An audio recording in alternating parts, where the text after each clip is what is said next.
Jordan, you started the game off perfect for the field. 16 points in the first half. Did you come into this game knowing that, were you feeling it when you first started? A little bit. My shot felt pretty good, so I had a good feeling coming in. But, yeah, that was really it. Kyah, what's it to set on the team when, Jordan comes out shooting like that? And you guys, as a team, were almost 60% after the first quarter. So, what does that do to set the tone for the rest of the game? I feel like it gives us confidence, seeing us make some shots. And then since Jordan was hot, trying to find her and give her the ball, keep her going. And then, Jordan, you had a couple steals on Audie Crooks, too. What was the game plan going into that? Did you know that you would be able to get a couple of those? Yeah, definitely. We've been working on that in practice. Our post did a good job of, pulling her up to where she had to get the ball, closer to the free throw line. So that allowed us to go in there and get some of those steals. And we knew, a couple of her moves she'd like to put on the floor. So I was just watching for her, and when she turned her back, I just went. How much of the importance of that is timing, making your dive, your drop at the right time? Yeah, it's very important because Iowa State has really good shooters. So if you go in and she kicks it out, more than likely they're going to make it. So I had to be smart and make sure, like you said, the timing is right. I'm just kind of interested with defending Audie, the way you guys had to do it last year with the personnel last year versus this year. How much different is it now that you guys have more post players to work with? I think for us it was nice to be able to get a couple post kids in there and give her different looks.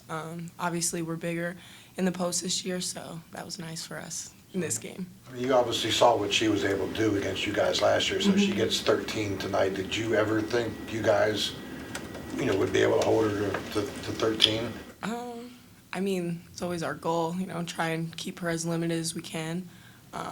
Like Jordan said, I think our post kids did a good job of trying to push her up instead of letting her just be on the blocks where she's very efficient at. So.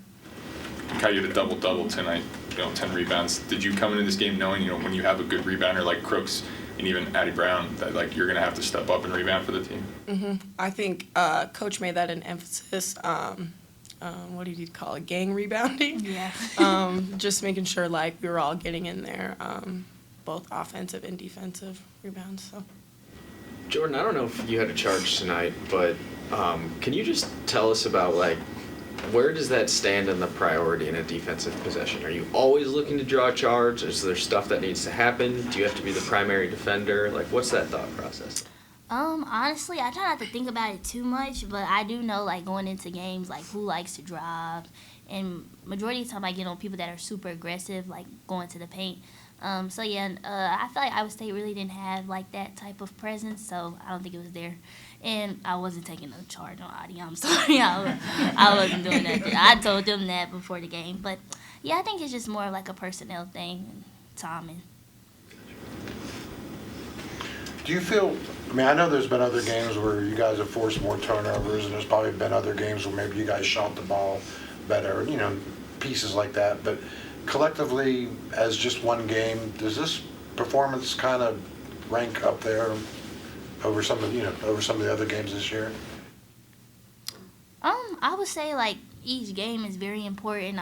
Beating a team like Iowa State is really good. So we'll definitely look at this win and it's higher in the rankings. I would say.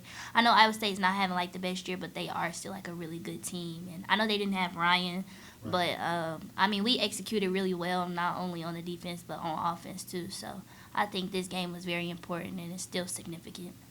When did you guys find out that Emily Ryan wasn't going to be playing? During warm-ups when they got to the gym.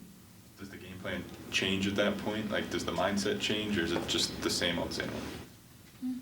I think for us it was kind of the same, kind of just finding out who they were going to put in her position and then I guess adjust from there. Thanks, everyone. Thank you. Thank you.